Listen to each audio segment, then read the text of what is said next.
Well, hello and welcome to Positivity Now, the show that focuses on all things positive. I am your host, Jonas Kane, and today we're talking about the next step in the process of thinking, being, and staying positive. And I have a little story that's going to help us get into this idea.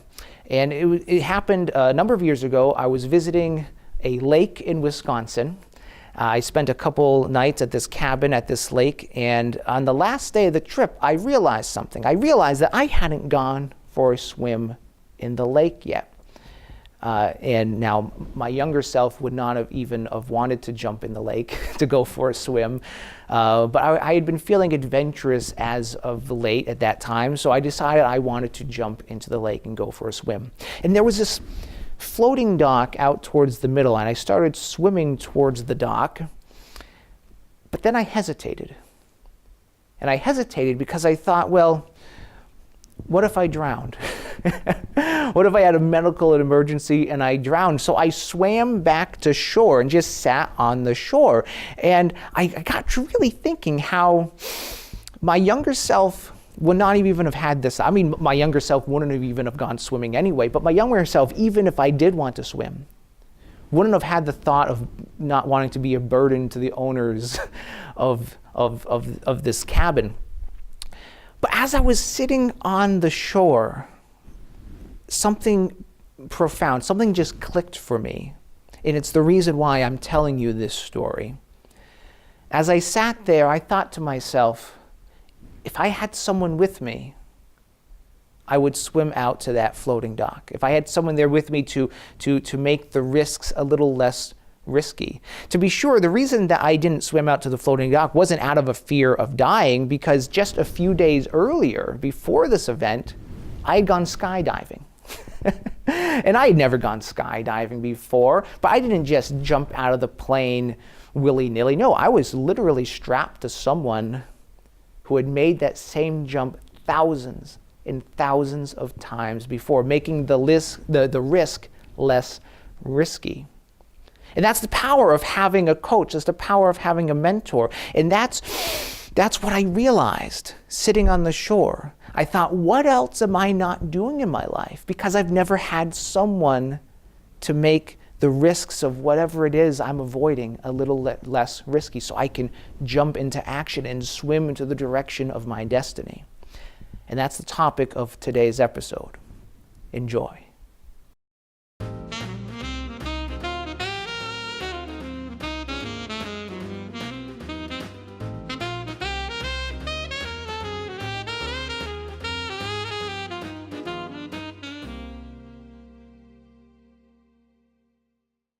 Today's episode is the next step in the process of thinking, being, and staying positive. Positive, of course, is our acronym for the 8 steps for thinking, being, and staying positive.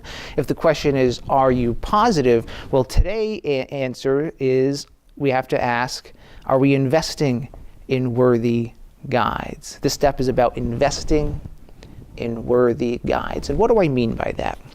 Well, there's the ancient Greek philosopher, Epictetus, in his book, The Art of Living, has a suggestion here about why this is important.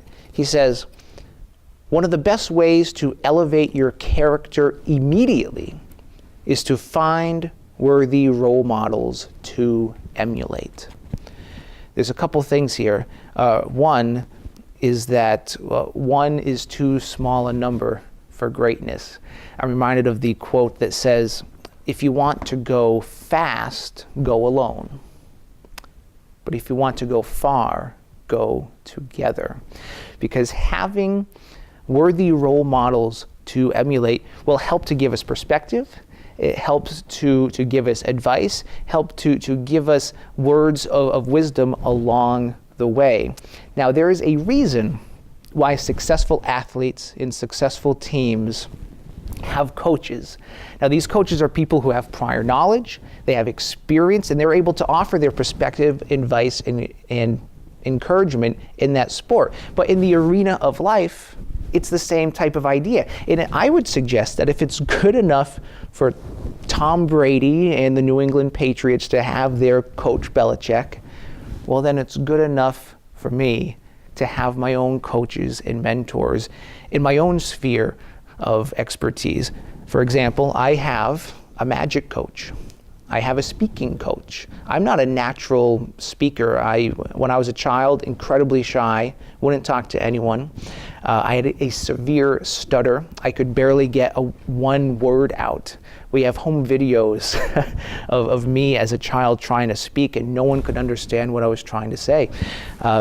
So I've experienced firsthand from very early on the power of having coaches and mentors to help us with things that are troubling us. So I have a magic coach, a speaking coach, I have a business coach, a spiritual coach. In your life, it might be a cooking coach. It might literally be a sports coach. It might be a dance coach. The idea is to be able to find people who have achieved success in whatever it is you're working on and gaining perspective from them. So with this, two questions come up. Two questions are, one, how do you find a worthy guide? And then, of course, the next question is, how do you know if they are a worthy guide?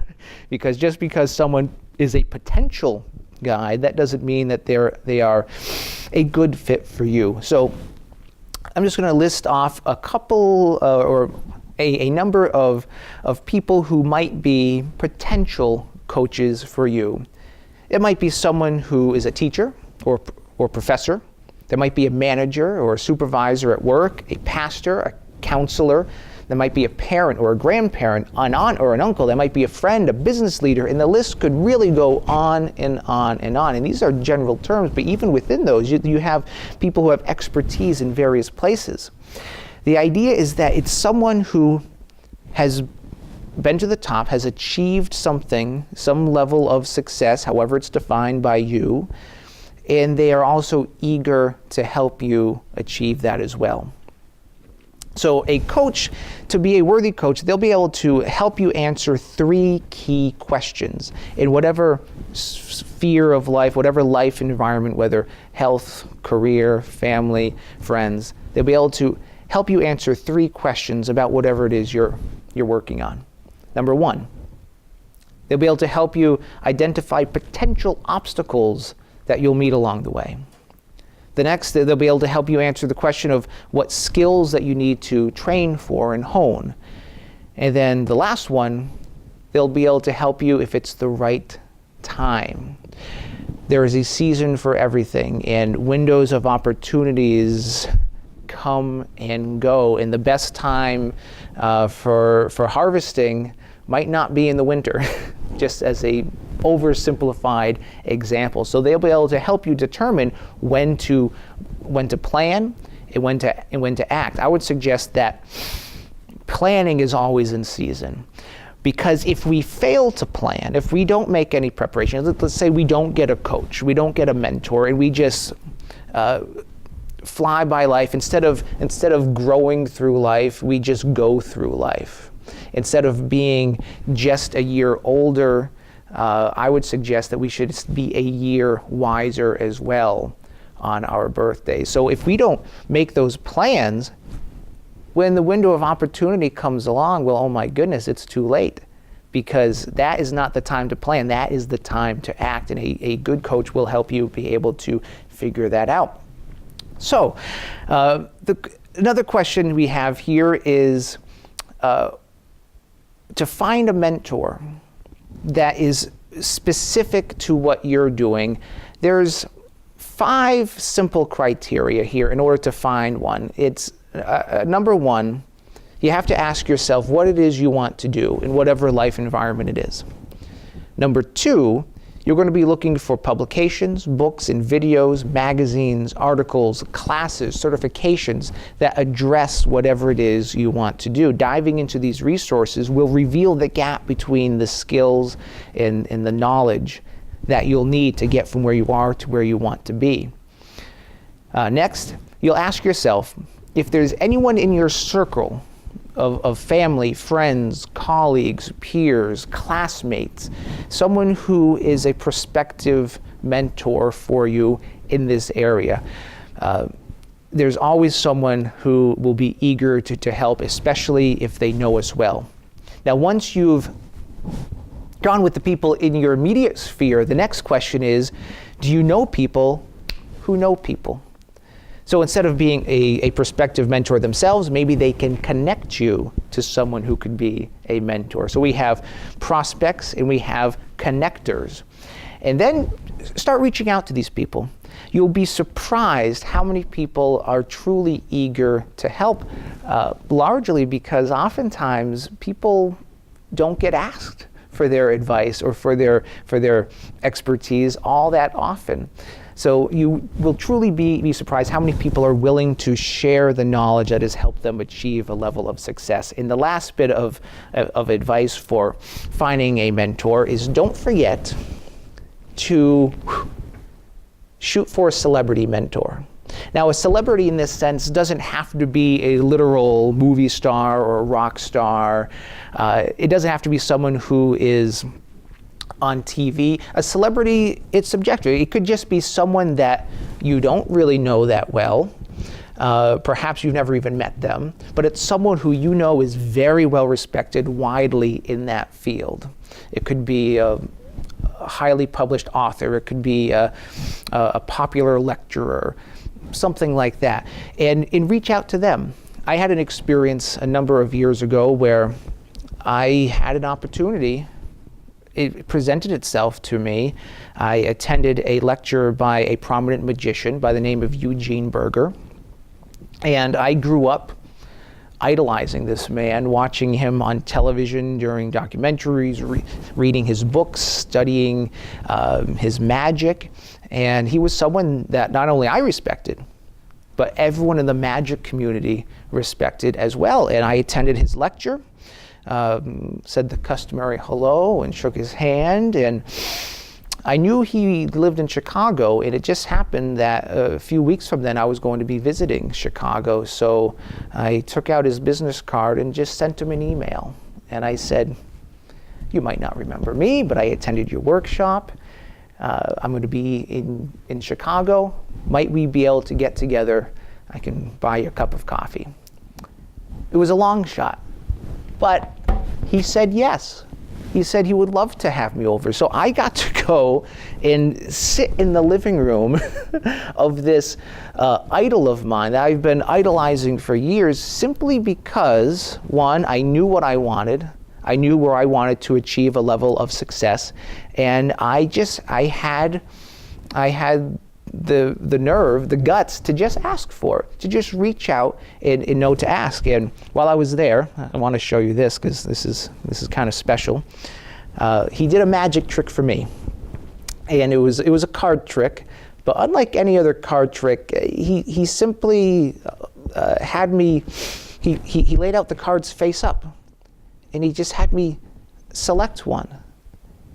And he turned it over. It was the only card in the stack that had this written on it. It said Jonas, to Jonas, from Eugene Berger. And I turned over all the other cards. No other card had this on the back. It was, to me, it was mind-blowing. Here I was sitting in this man's living room, seeing the most amazing magic trick I had ever seen. It was an amazing experience. But the moral of the story is this: don't be afraid to shoot for the celebrity mentor, because they can share real gold with you. I have one last suggestion when it comes to working with a mentor, having a mentor, and it's to, when you meet with them, especially if you meet with them not just once, but really on an ongoing basis, to have 4 points that you address with them. The first point that you have is you tell them, this is what I asked you last time. Then you say, this is what you shared with me. Number 3, this is what I did with that information. And then number 4, you say, here are my questions now. So by going through this list, you're doing a few things. One, you're really acknowledging that experience is not the best teacher, but its reflective experience is the best teacher. It's also acknowledging that knowledge itself is not power, but it's applied knowledge. You could ask this mentor questions all day long, but unless you actually apply that information, well, what's the point of meeting with them to begin with? But it also communicates something else to the mentor. So it's not only something that's helping you, but it's also communicating to this coach of yours that you value their time and you value their input, and it's showing that you're serious about what you're doing by putting their knowledge and experience to practice. So I hope you've enjoyed this talk on investing in worthy guides and how it applies to thinking, being, and staying positive. Enjoy.